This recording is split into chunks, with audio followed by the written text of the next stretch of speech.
श्याओ की तरफ जा रहे थे, लेकिन श्याओ ने भी अभी अपने आगे वो लोटस फ्लावर बना रखा था, जिसकी वजह से उसे अब वो टुकड़े नहीं लगते हैं। इसके बाद अब देखते हैं कि यहाँ पर मार्क्स क्रिस्टल बॉडी से बाहर आ चुका था और अब वो फॉर्मेशन क्रिएट कर लेता है। इस फॉर्मेशन के साथ उसने कई सारे स्वॉर्ड क्लोन भी बना लिए थे। ये सभी क्लोन रेड कलर के थे और उसकी एनर्जी के साथ कवर हो चुके थे। इन सभी क्लोन्स को देखकर वहाँ पर सभी मास्टर इम्प्रेस थे। एक मास्टर कह रहे थे कि अगर ये लड़का थोड़ा और कल्टिवेशन करे तो ये बहुत ही जल्द स्वॉर्ड इमॉर्टल बन सकता है। इस बात से वहाँ मास्टर शॉ बहुत ज्यादा खुश हो रहे थे, क्योंकि उनके स्टूडेंट की तारीफ जो हो रही थी। अब हम वापस से यहाँ फाइट के बीच आ जाते हैं। यहाँ पर हम देखते हैं कि मार्क्स अपने सभी क्लोन्स को शियाओ की तरफ मोड़ता है और इसके बाद वो सीधा उनके उसी तरफ फेंक देता है। अब शियाओ ने प्रोटेक्शन के लिए एक लोटस फ्लावर क्रिएट किया था। वैसे शियाओ के पास अब ज्यादा एनर्जी बची नहीं है, इसलिए उसका ये लोटस फ्लावर उतना पावरफुल नहीं बना था। हम देखते हैं कि ज्यादातर क्लोन्स को फ्लावर रोक लेता है, लेकिन अब उसकी पावर भी कम होने लगी थी और तभी तलवार का एक क्लोन तो उस लोटस फ्लावर के अंदर तक चला जाता है, जिसके बाद शियाओ अपनी एनर्जी की मदद से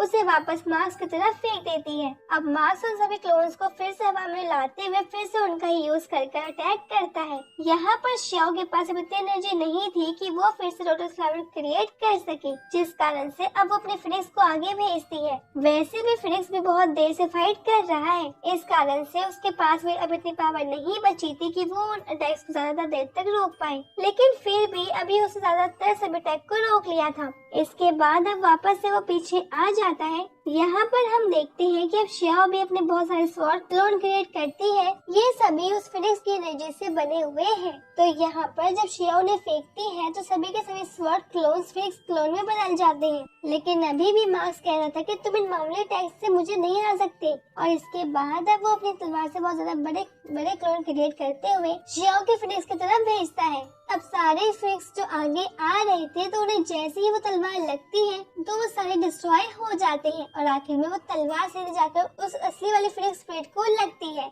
जिससे उसे बहुत ज्यादा डैमेज पहुंचता है और फिर वो वहाँ से गायब भी हो जाती है। अब इस अटैक के बाद शियाओ भी बहुत डैमेज हो चुकी थी, उसके पास ज्यादा पावर नहीं थी और वो नीचे भी गिर गई थी।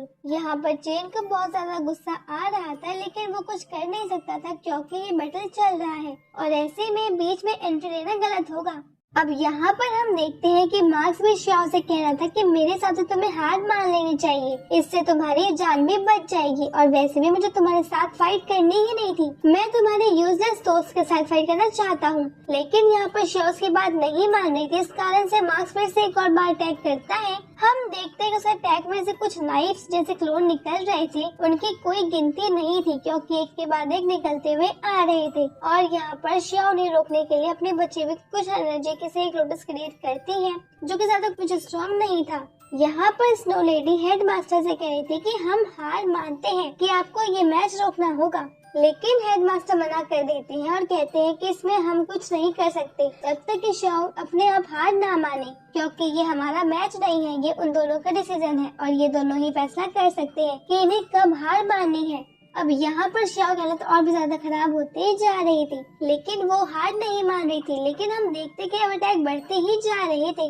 साथ ही यहाँ पर मार्क्स अपनी पावर को भी बढ़ा देता है, जिस वजह से शियाओ को कई सारे अटैक्स लग जाते हैं और अब वो लड़ नहीं सकती थी, इसीलिए वो वहीं पर गिर जाती है। अब हम देखते हैं कि उसे चिल के साथ गुजारे सारे पल याद आने लगे थे, मगर इतनी खराब सिचुएशन में भी वो हार मानने को तैयार नहीं थी। लेकिन गिरने के साथ ही उसका बनाया हुआ वो लोटस भी वहीं पर डिस्ट्रॉय हो चुका था। इस तरफ मार्क्स उससे कहता है कि मैं तुम्हें पहले ही वार्निंग दी थी, लेकिन तुमने मेरी बात नहीं सुनी। और इतना कहते हुए मार्क्स एक बहुत बड़ा फॉर्मेशन क्रिएट करता है। इस फॉर्मेशन को क्रिएट करने के बाद वो एक बहुत बड़ी तलवार बना रहा था अपनी सारी एनर्जी की मदद से। मतलब ये बहुत बुरी बात है कि शियाओ को ऐसा देखकर भी वो अपना अलग अटैक तैयार कर रहा था, मगर ये चीज देखते हुए चेन को बहुत ज्यादा गुस्सा आता है और वो बिना किसी रूल की परवाह किए हुए वहाँ मार्क्स की तरफ अटैक करने के लिए आगे बढ़ जाता है। हम देखते हैं कि मार्क्स ने उसे देख लिया था और मार्क्स तो चाहता ही यही था कि उसकी फाइट जल्द से जल्द चेन के साथ हो जाए। यहाँ पर हम दोनों के अटैक टकाने ही वाले थे कि इतने में ही वो मॉन्क जैसा दिखने वाला कल्टिवेटर वहाँ बीच में आ जाता है और दोनों को अपने एक हाथ से ही रोक लेता है। अब यहाँ पर वो कल्टिवेटर भी समझ रहा था कि ये हाँ चेन का गुस्सा होना जायज है, लेकिन वो फिर भी वो चेन को समझाता है। वो कहता है कि देखो, रूल के हिसाब से हम उसे कुछ भी नहीं कह सकते, इसलिए तुम भी अभी कुछ मत कहो, वरना तुम भी दिक्कत में फंस जाओगे, तुम्हें भी बीमारी मिलेगी जो तुम अपना बदला ले पाओगे। वैसे मार्क्स ने जो किया वो गलत था, इस कारण से यहाँ पर वो कल्टिवेटर मार्क्स की तो बात भी नहीं कर रहा था। अब यहाँ चेन नीचे आता है और वो अभी शियाओ के पास जा रहा था। हम देखते हैं कि सोरेन ने शियाओ को उठा लिया था और वहाँ से उसे ले जा रही थी। वो बताती है कि शियाओ की सोल डैमेज हो चुकी है, उसका जल्द से जल्द ट्रीटमेंट करना होगा। अगर ये फाइट अभी भी नहीं रुकती तो शियाओ की जान भी जा सकती थी।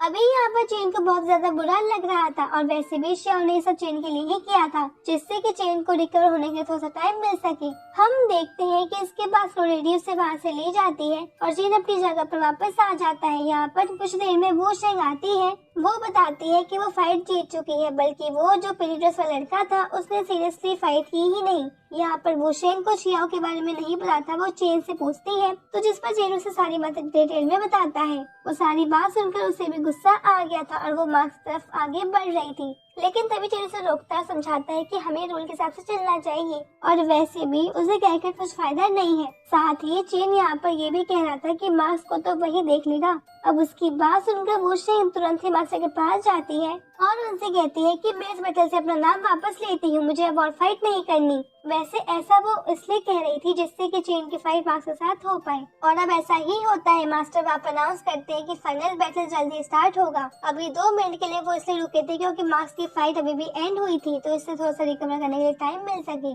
अब हम देखते हैं कि यहाँ पर जब वो लोग खड़े हुए थे तभी मार्क्स वहाँ चेन के पास आता है और उससे कहने लगता है कि अरे वाह, तुम्हें तो बहुत ही जल्दी रिकवर कर लिया। अभी तो तुम बैठ कर कंटिन्यूएशन कर रहे हो, तुम्हें देखकर तो लगता ही है कि शायद तुम्हें गुस्सा आ रहा है। अब यहाँ पर चेन को गुस्सा तो बहुत आ रहा था, लेकिन अपना गुस्सा कंट्रोल किए हुए था। लेकिन तभी मार्क्स कहने लगता है कि देखो, जीतने वाला तो मैं ही हूँ, लेकिन अगर तुम्हें इंटरेस्ट बढ़ाना चाहते हो तो हम एक शर्त रख सकते हैं। जो भी इस कॉम्पिटिशन में जीतेगा उसे रिवॉर्ड तो मिलेगा ही, लेकिन साथ ही दूसरे को इस माउंटेन को छोड़कर जाना होगा। यहाँ पर चेन कुछ नहीं कह रहा था, मगर वहाँ दूसरी तरफ मास्टर्स बात कर रहे थे। अब वो बहरे तो थे नहीं, इसलिए उन्हें इन लोगों की बात सुनाई दे रही थी। तो यहाँ पर हेड मास्टर कह रहे थे कि सच में मार्क्स बहुत ज्यादा स्ट्रॉन्ग है, लेकिन उसकी बातचीत करने की बिल्कुल भी तमीज नहीं है। वो नहीं देखता कि उसे इससे किस तरह से बात करनी है, बस वो अपने आप को स्ट्रॉन्ग समझता है और ये एक बहुत बड़ी गलती है। भले ही आगे जाकर वो बहुत पावरफुल कल्टिवेटर बन सकता है, पर उन्हें नहीं लगता कि कोई उसकी रिस्पेक्ट कर पाएगा।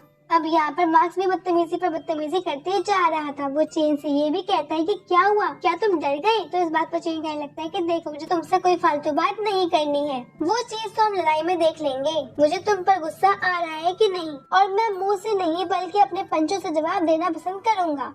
इसके बाद अब चेन अपने लोटस पर उधर एरेना के लिए निकल चुका था और अब मार्क्स भी चला जाता है। यहाँ पर हम देखते हैं कि मास्टर अभी भी बात कर रहे थे। तो यहाँ वो मास्टर तो कह रहे थे कि अभी चेन ने पूरी तरीके से कल्टीवेशन नहीं की है, फिर भी वो बहुत ज्यादा रिकवर लग रहा है। अब हेड मास्टर कहते हैं कि ऐसा उनके गुस्से के कारण है, क्योंकि शियाओ को चोट लगने से उसे बहुत बुरा लगा है। अब वो फाइट स्टार्ट होने ही वाली थी, तभी हम देखते हैं कि यहाँ पर होस्ट यानी कि मास्टर शेंग अनाउंस करते हैं कि आखिरी बैटल अब स्टार्ट होता है। और अब वहाँ पर मार्क्स और चेन आमने सामने थे। यहाँ मार्क्स हवा में आता है और कहता है कि बेस्ट ऑफ लक, की तुम्हें बहुत जरूरत है, लेकिन इसका कोई फायदा नहीं क्योंकि तुम मुझे कभी नहीं हरा सकते। इस पर चेन कहता है कि ये तो वक्त बताएगा और फिर ये पार्ट ये पे एंड हो जाता है।